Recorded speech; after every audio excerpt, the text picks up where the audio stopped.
Ladies and gentlemen, this is DVP World. I'm your host, Benjamin Lee, and welcome aboard the Eastern Express. Just a day ago, something genuinely remarkable happened. Kyrgyzstan, Tajikistan, and Uzbekistan held their first ever trilateral summit, marking a new chapter of regional cooperation. A diplomatic breakthrough in Central Asia, in a region that is typically as cooperative as siblings fighting over the last piece of candy. And this is no April Fool's. This is genuine change. After decades of infighting and presidents sabotaging diplomatic processes, this is something many have never believed would happen. But is it all sunshine and rainbows from now on? Well, without further ado, let's take a look at our latest report to find out more. The signing of the border junction point between Tajikistan, Kyrgyzstan and Uzbekistan is regarded as a landmark agreement in relations between the three countries. The trilateral agreement follows another border accord signed previously between Kyrgyzstan and Tajikistan. It is expected to help boost various economic endeavors and diffuse the volatile and sometimes violent situation. From now on and forever, the Kyrgyz-Tajik state border will remain a border of eternal friendship of the two brotherly countries and peoples. Over the last decades, this part of Central Asia was one of the most dangerous in the region, with numerous incidents of violent clashes and terrorist attacks. Although many countries have a vested interest in its stability, like Russia, there is one more that has been keeping a close eye. China has been making a push for Central Asia in the last few years.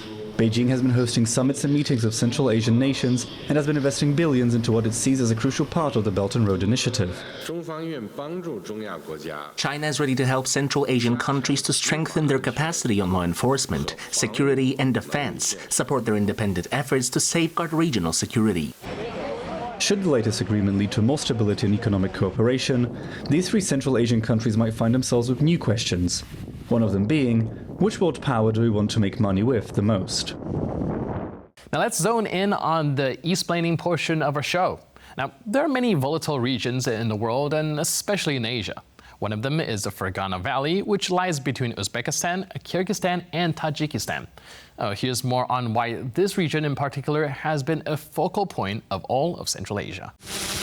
The Fergana Valley is located in the heart of Central Asia. It is a strategically vital region which lies at the very bottom of geopolitical tensions and various economic challenges between Uzbekistan, Kyrgyzstan and Tajikistan. The three countries have all struggled with a series of unresolved border disputes, ethnic tensions, terrorist incidents and economic instability, which has in turn shaped the Fergana Valley. There has been a breakthrough, however, as recent deals concerning border demarcation between Tajikistan and Kyrgyzstan can serve as a way of improving regional stability and facilitate economic and industrial growth and integration. These positive developments could take the form of infrastructure projects like the Central Asia-South Asia Power Project or the potential expansion of various other industrial endeavors. The valley has also not gone unnoticed by the world's leading powers. China, Russia and even the United States are all interested in developing this region's stability, as it is vital to Central Asia's trade routes and security. Nonetheless, despite the recent progress being made on border disputes, many challenges still lie ahead of Central Asian nations as they aim to work together to solidify the valley's stability. And now let's take a look at the issue in greater detail. So Kyrgyzstan and Tajikistan's shared border had been a flashpoint of violence for years, accumulating in deadly clashes in 2021 and 2022 that brought both countries alarmingly close to war. After these terrifying near misses, the two countries finally hammered out a comprehensive border agreement in December 2024, something many thought would be impossible. Last month, Kyrgyz President Sadir Japarov and Tajik President Imamoli Rahman signed this historic border deal into law, setting a decade-long dispute that had become the political equivalent of endlessly bickering neighbors fighting over fence lines. Now, as you'd expect with such delicate negotiations, not everyone is happy. The agreement includes the controversial transfer of the village of Dostuk from Kyrgyzstan to Tajikistan, sparking protests, resignations, and even explosions from Kyrgyzstan's parliament. When a Kyrgyz politician, Sultanbay Azhigitov, dared criticize the deal, he quickly found himself expelled from his party and labeled a demagogue by President Japarov. But despite internal grumbling, Japarov put it bluntly: the border has been decided forever. That's it. whatever might be ambitious wording. Central Asia doesn't exactly have a stellar track record when it comes to final resolutions, but the significance of this agreement can't be overstated. The region, long plagued by authoritarian isolationism under Uzbekistan's late president Islam Karimov, has experienced a surprising thaw since his death in 2016. His successor, Shavkat Mirziyoyev, championed regional cooperation, and slowly but surely, walls began coming down, sometimes literally. Remember, these countries once had borders that were mined to discourage visitors. Very unsubtle way of saying keep out. President Rahman Japarov and Mirziyoyev gathering at one table symbolically ended decades of mistrust, showcasing an unprecedented willingness to work together. Sure, cynics might say it's easy to promise cooperation when there are cameras around, but the potential implications here are huge. The stakes are high as the region sits at the heart of multiple global transit routes, linking east and west, north and south. Stable borders means more trade, more development, and less risk of conflict that draw in major powers like Russia or China. Neighbors always eager to influence regional affairs. Improved cooperation among these countries is a good sign for stability. So yes, a historic summit was held, agreements were made, borders were settled, but now comes the hard part, turning words into meaningful, lasting change. And let's be honest, that's the real test here. Will these leaders follow through, or will this historic moment become just another forgotten promise in a long history of broken diplomatic vows? Only time will tell. And now, here to shed more light on the issue is Bruce Pannier, board member of Caspian Policy Center. Hello, sir, and welcome to Eastern Express. Thank you. Great to be here. So today we are discussing the trilateral meeting between Kyrgyzstan, Tajikistan, and Uzbekistan. Can you first give us a little bit of an outline of just how significant this trilateral meeting is? Well, I mean, it's hugely significant. You know, and ever since independence in 1991, you've never gotten these three leaders together in the same room to discuss what's going on there. The Fergana Valley has been arguably the most active region in Central Asia since independence, and really going back probably thousands of years too. I mean, it's been the home of sedentary culture in Central Asia going back as long as people have been recording history.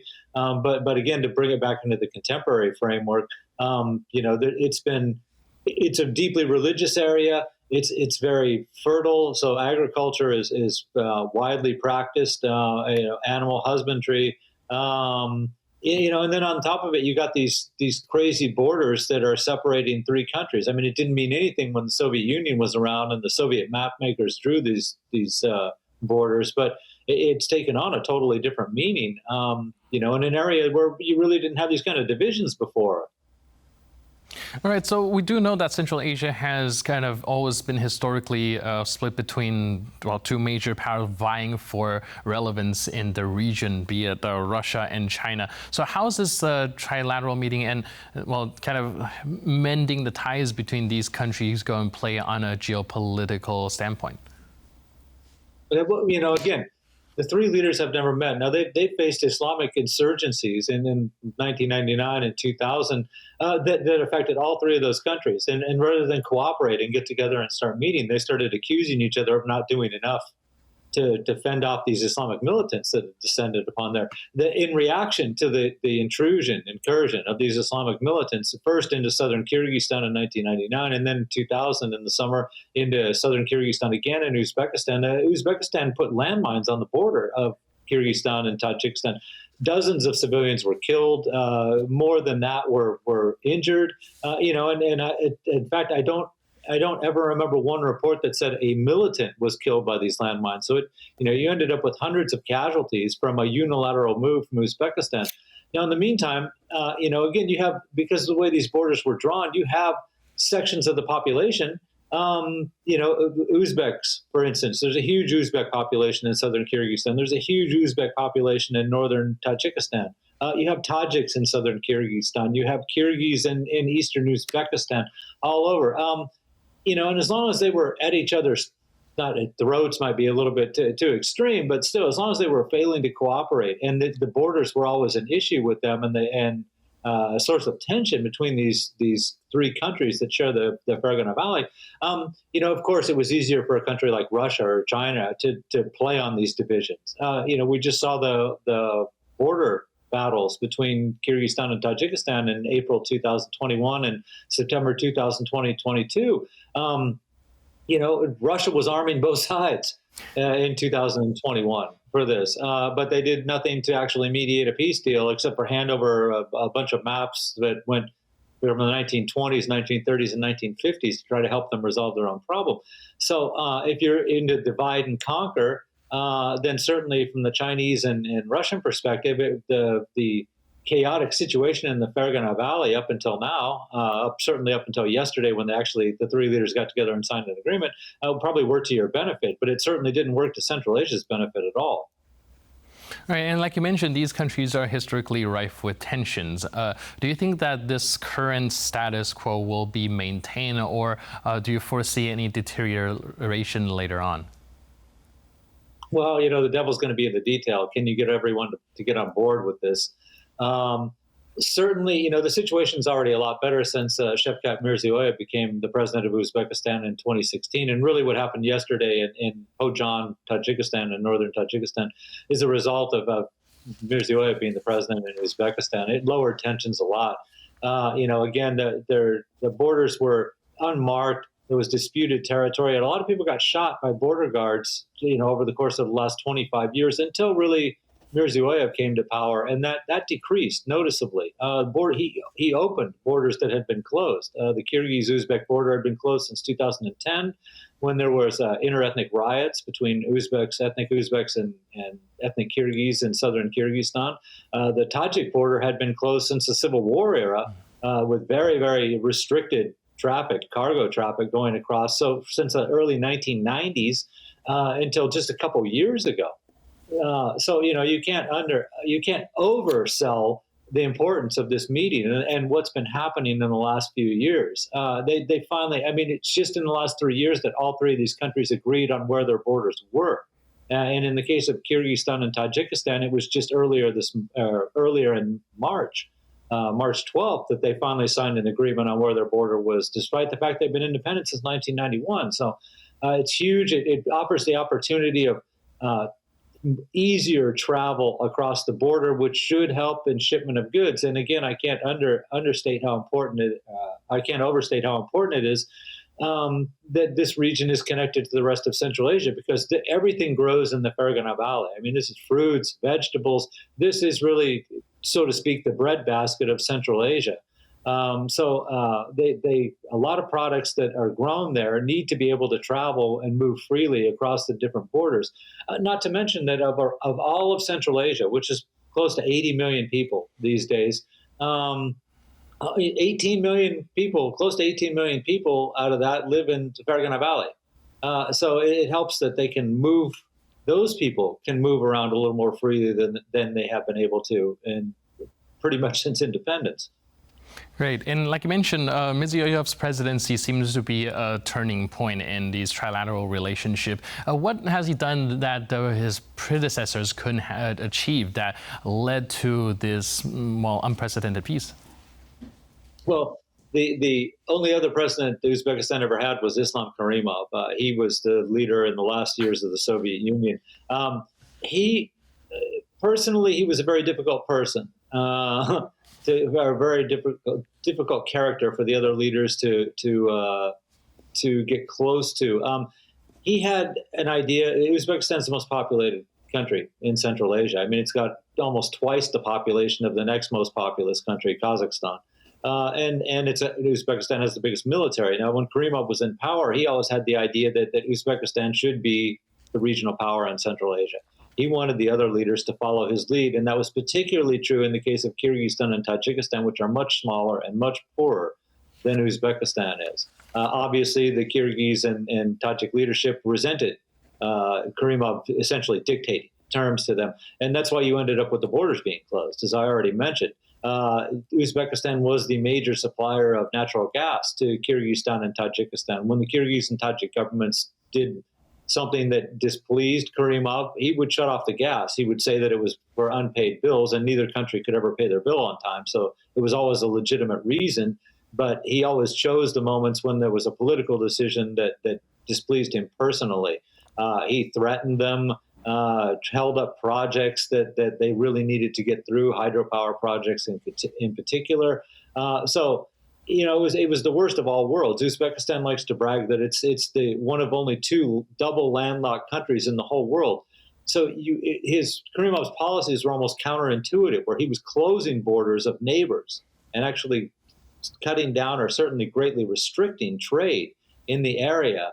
And then, a lot of this fed into the conflicts that they had alongside the border. It's no surprise that Uzbek border guards are the ones that shot more people than Tajik or Kyrgyz border guards shot more, civilians mainly. And again, they put landmines on the border when Karimov was in.